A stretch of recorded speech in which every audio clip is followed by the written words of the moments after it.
Yeah. Walaikum assalam, AJ Saab. Thank you for having me again. And I think with this particular one, is all over social media. Some people still probably don't know about it. There's a lot of Muslims who are not inclined towards what's happening in the world, what's happening in even the local area sometimes. So yeah, this particular incident happened in the streets of Jerusalem, Al-Quds, and it was where obviously this is probably the Muslim quarter where we've seen Tommy Robinson, whose actual name is Stephen Yaxley, going around, uh, asking dodgy questions from Muslim people. How's everything in Israel? Everything seems fine. He's with 4 or 5 people who, if the Muslim like shopkeeper says no, everything's not fine, they probably will get a beating. So yeah, but this particular individual is, I think that you're referring to, is an imam from the UK. It was is a Nottingham-based imam, uh, but he actually resides in Leicester apparently. So this Nottingham-based Imam Umair actually Umair Mullah. Wow, you expect him to know better, but this a lot of people have come out against him. I think there's several reasons. I'll quickly tell you some of the reasons. I think the main reason why was he was very cozy with somebody who, like Tommy Robinson, who uh, swears and says profanity and other stuff about your religious leader, which obviously for Islam there's the one which matters. Forget about the peers and others.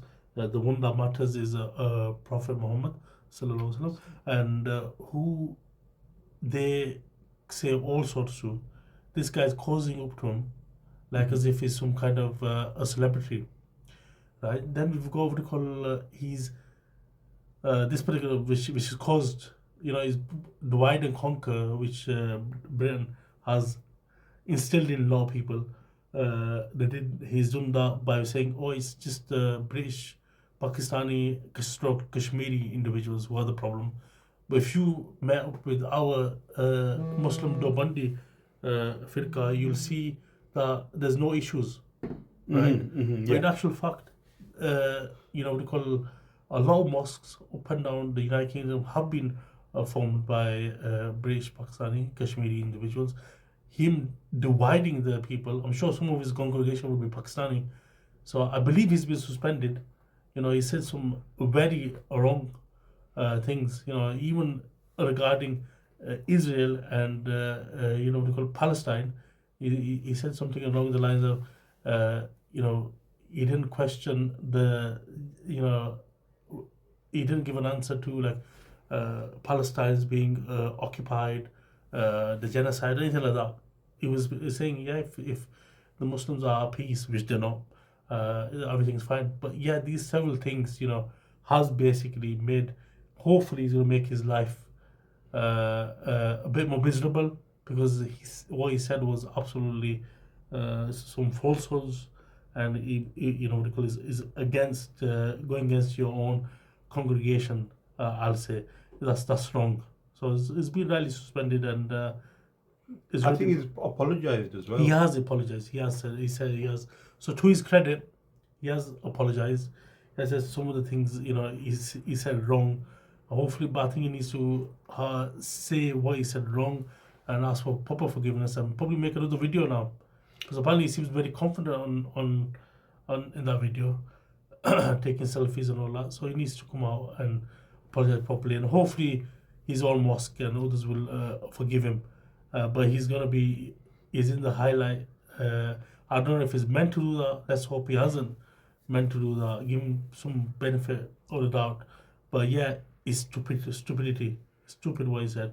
If you don't know what you're gonna say in the public realm, just be quiet. I'll say it. Yeah, yeah. And that's the advice to others. Look at this person. He hopefully went independently.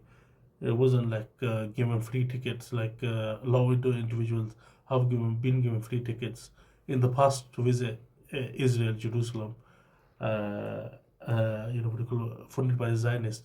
So hopefully and hopefully I think it's one of those things where we are here to highlight this issue. Other people have highlighted it.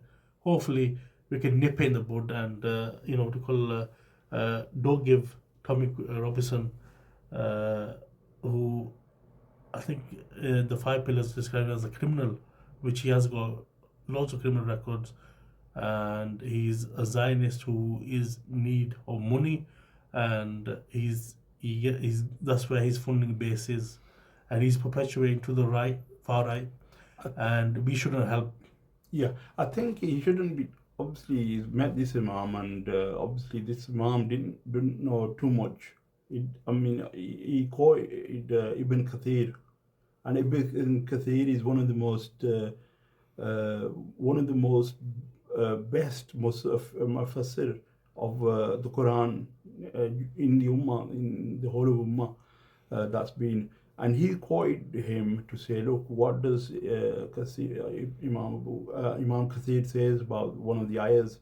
So he was basically pushing him to say, look, these are, he's saying, kill the disbelievers, which it wasn't saying that. It was saying that people who are at war with Allah and His Messenger and cause fitna, which is mischief on the earth, then that punishment happens. Going against treaties, going against your obviously treason, basically. Yeah. Those kind of things would be punishable by death. Even recently in the UK, it just recently laws may have changed, but it was very common, and especially at that time, I think worldwide, for 200 years, that was the case where the punishment will be death. And a selective ayahs from the Quran or the Hadith, which is used.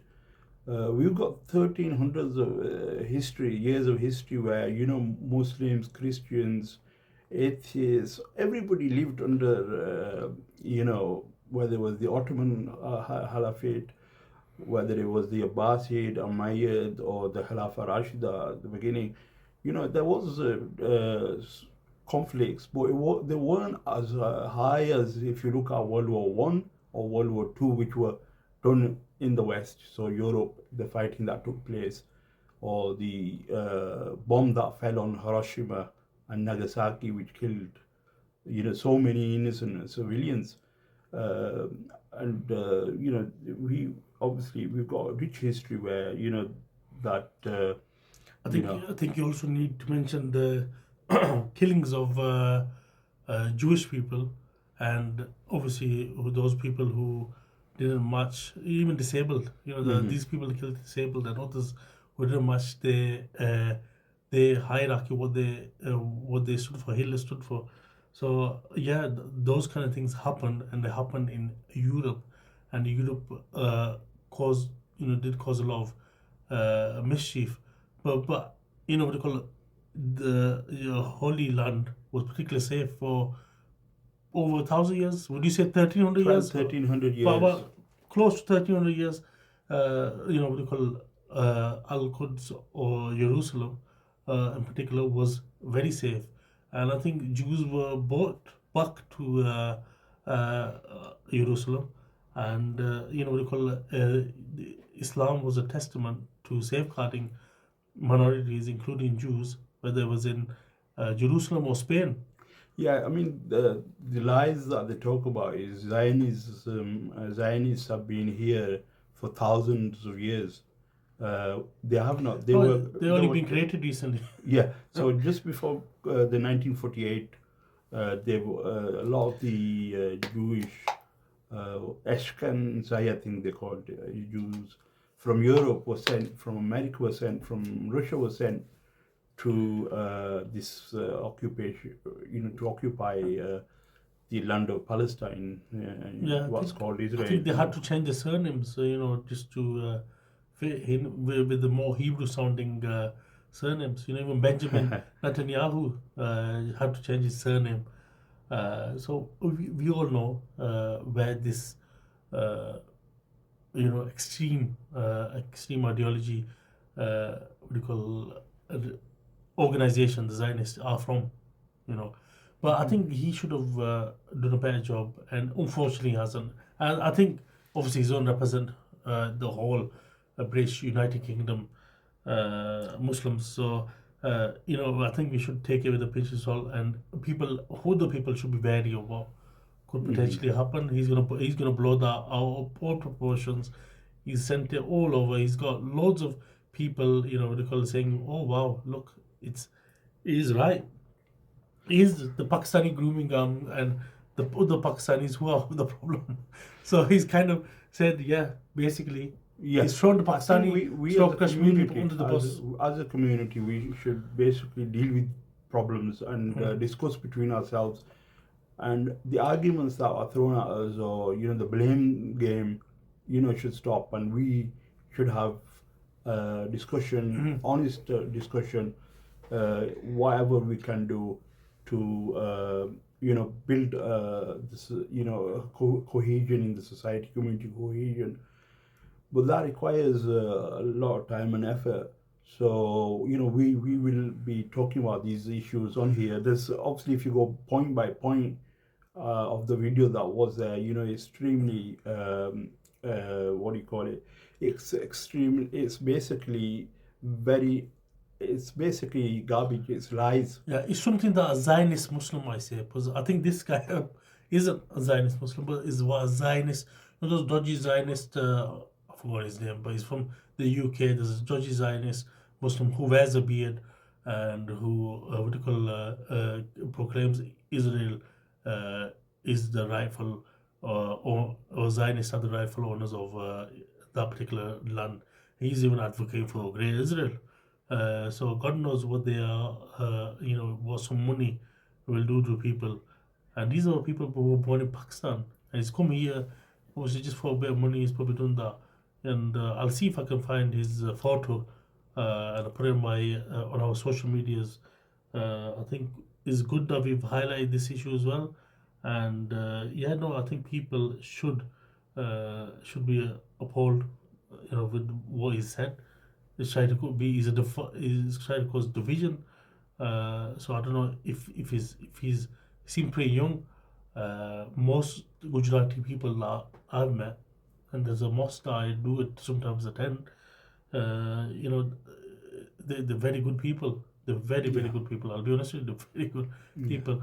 But I did not expect this from a Gujarati thingy. What do you call, maybe from there are a lot of Arabs and Turkic people who sometimes do say, "Oh, these people are here," but especially the difference is not much. We're from a similar background, Mhm. and people should be mindful. Yeah, it's good to have you on board, have you here on the current affairs show. We've just got about a minute or so. Just if you can give a brief summary, I'll try to, because these topics, they require a lot of time, and we need to discuss this, and there's so many other topics that are being trending. Mm. So inshallah, we'll continue with the current affairs show, and inshallah, please do tune in every Sunday at 4 p.m. Uh, on the current affairs show with me, myself, Abdul Jabbar, and Amar Hussain. And I think we should we take your permission to go. Assalamu alaikum wa rahmatullahi wa barakatuh. Assalamu alaikum.